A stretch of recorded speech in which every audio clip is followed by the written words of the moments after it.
Welcome to a Foxy Tech Tips tutorial on inserting an SD card into your Samsung Galaxy tablet.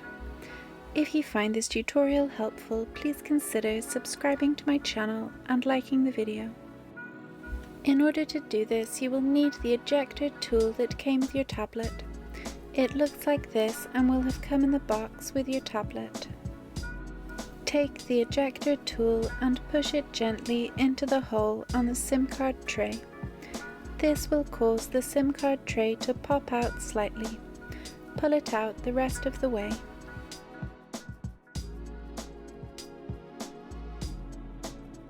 Look for the side that says microSD and place the SD card in that side.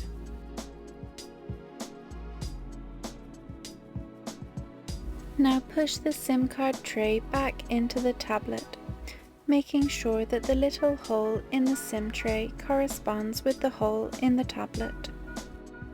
And that's it, your SD card is inserted.